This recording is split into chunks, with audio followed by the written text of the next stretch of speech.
Cinema ప్రేమికులకు నమస్కారం.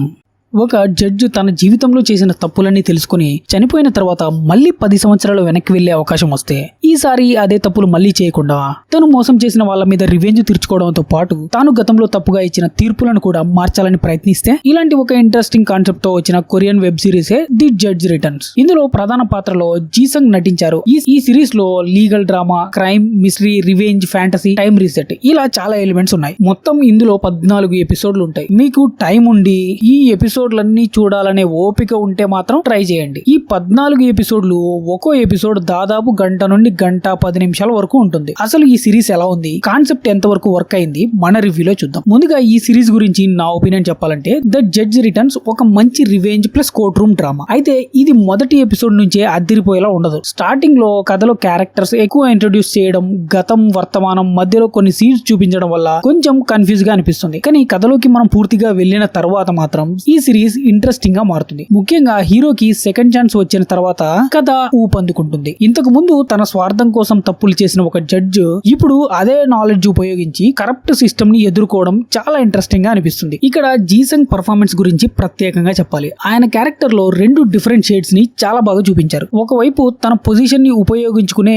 Morally grey judge, మరోవైపు సెకండ్ ఛాన్స్ వచ్చిన తర్వాత జస్టిస్ కోసం ఫైట్ చేసే వ్యక్తి. ఈ ట్రాన్స్ఫర్మేషన్ ని జీసంగ్ చాలా కన్విన్సింగ్ గా చేశారు. ఇక ఫ్యామిలీతో చూడొచ్చు అంటే చూడొచ్చు, అడల్ట్ కంటెంట్ ఏం లేదు. ఈ సిరీస్ స్టోరీ విషయానికి వస్తే కథలో మనకు లీ హంగ్ యంగ్ అనే జడ్జ్ కనిపిస్తారు. అతను మొదట్లో చాలా అంబిట్యూషన్ గా ఉంటాడు. కానీ మంచి పొజిషన్ లోకి వెళ్లాలనే ఆలోచనతో పవర్ఫుల్ పీపుల్స్ తో చేతులు కలిపి క్రమంగా తన ప్రిన్సిపల్స్ ని పక్కన పెట్టేస్తాడు. అంటే జడ్జి గా ఉండాల్సిన వ్యక్తి తనకు నచ్చినట్టు కాకుండా పవర్ఫుల్ పీపుల్స్ కి అనుకూలంగా డిసిజన్ తీసుకునే పరిస్థితికి వస్తాడు. కానీ ఒక స్టేజ్ లో అతనికి తన గతం గుర్తొస్తే తాను చేసిన తప్పుల వల్ల ఇన్నోసెంట్ పీపుల్ కి జరిగిన అన్యాయం అతను వెంటాడుతుంది. అక్కడి నుంచి మన హీరోలో మార్పు మొదలవుతుంది. ఒక పవర్ఫుల్ కరప్ట్ బిజినెస్ మ్యాన్ కి వ్యతిరేకంగా డిసిజన్ తీసుకున్న తర్వాత అతని పరిస్థితులు పూర్తిగా మారిపోతాయి. అతను తన ప్రాణాలనే కోల్పోతాడు. కానీ ఇక్కడే అసలు ట్విస్ట్. మన హీరో మళ్ళీ కళ్ళు తెరిచేసరికి అతను 10 సంవత్సరాలు గతంలోకి వెళ్లిపోయి ఉంటాడు. అది తనకు గతంలో జరిగిన ప్రతిదీ గుర్తుండేలా. ఇప్పుడు అతని దగ్గర ఒక సెకండ్ ఛాన్స్ ఉంది. గతంలో చేసిన తప్పులను సరి చేసుకోవచ్చు, తనను చంపిన వాళ్ళను ముందే గుర్తించవచ్చు, కరప్ట్ సిస్టమ్ ని ఎదుర్కోవచ్చు. అంతేకాదు మనకు తెలిసిన ఫ్యూచర్ ని ఉపయోగించి పరిస్థితులను తనకు అనుకూలంగా మార్చుకోవచ్చు. కానీ ఇక్కడ ఒక ప్రాబ్లం ఉంది. గతం మొత్తం తనకు తెలిసినంత మాత్రాన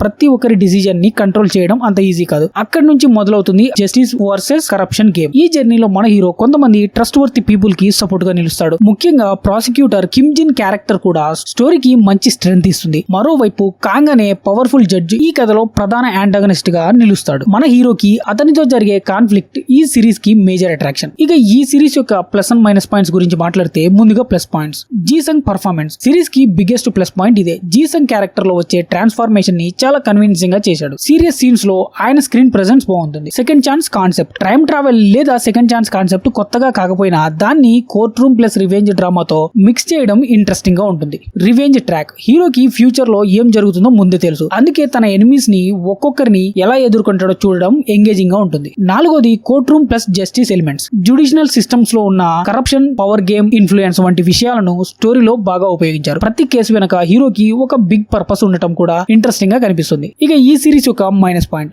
మొదటి మైనస్ ఏంటంటే స్లో బిగినింగ్. మొదటి ఎపిసోడ్ కొంచెం స్లోగా అనిపించే అవకాశం ఉంది. క్యారెక్టర్స్, రిలేషన్షిప్, పాస్ట్ ఈవెంట్ ఎక్కువ ఎక్స్ప్లెయిన్ చేయడం వల్ల స్టార్టింగ్ లో పేషెన్స్ అవసరం. కొంచెం కన్ఫ్యూజింగ్ నేరేషన్. కొన్ని సీన్స్ లో టైం లైన్ ని జంప్ చేస్తూ ఉండడం వల్ల మొదట్లో ఏది పాస్ట్ ఏది ప్రెసెంట్ అనే విషయంలో కన్ఫ్యూజన్ రావచ్చు. కొన్ని క్యారెక్టర్స్, మెయిన్ క్యారెక్టర్స్ బాగానే ఉన్నా కొన్ని సపోర్టింగ్ క్యారెక్టర్స్ కి మాత్రం మంచి రైటింగ్ ఉంటే బాగుంది అనిపించింది. ఇక ఎండింగ్, సిరీస్ మొత్తాన్ని బాగానే బిల్డ్ చేసినప్పటికీ చివరి ఎపిసోడ్ మాత్రం అందరికీ ఒకేలా ఒపీనియన్ ఉండకపోవచ్చు. కొంతమందికి ఎండింగ్ సాటిస్ఫై అనిపించకపోవచ్చు, మరికొందరికి ఇంకాస్త స్ట్రాంగ్ కన్క్లూజన్ ఉంటే బాగుండి అనిపించవచ్చు. ఇక ఈ సిరీస్ గురించి ఫైనల్ వర్డిక్ట్ ఏంటంటే ఓవరాల్ గా చెప్పాలంటే ద జడ్జ్ రిటర్న్స్ ఒక decent Korean revenge thriller plus legal drama. మీకు courtroom drama, justice versus corruption stories, revenge dramas, time travel, second chance concept నచ్చితే ఈ సిరీస్ మీకు డెఫినెట్లీగా ఇంట్రెస్టింగ్ గా ఉంటుంది. ముఖ్యంగా జీహంగ్ ఫ్యాన్స్ అయితే అసలు మిస్ అవ్వకండి. కానీ మొదటి ఎపిసోడ్ కొంచెం స్లో అనిపించిందని వెంటనే డ్రాప్ చేయకండి. స్టోరీ 2వ ఎపిసోడ్ నుంచి గ్రాడ్యువల్లీ పికప్ అవుతుంది. ఇక ఈ సిరీస్ కి నేను ఇచ్చే రేటింగ్ 4/5. ఇది కేవలం నా ఒపీనియన్ మాత్రమే. ఇక ఈ రివ్యూ మీకు నచ్చినట్లయితే ఈ వీడియోకి ఒక లైక్ వేసుకుని మీ ఫ్రెండ్స్ అండ్ ఫ్యామిలీ మెంబర్స్ తో షేర్ చేసి ఇలాంటి మంచి కంటెంట్ వీడియోస్ కోసం మా ఛానల్ ని సబ్స్క్రైబ్ చేసి పక్కన ఉన్న బెల్ ఐకాన్ ని యాక్టివేట్ చేసుకోండి. Thank you for watching. జై హింద్.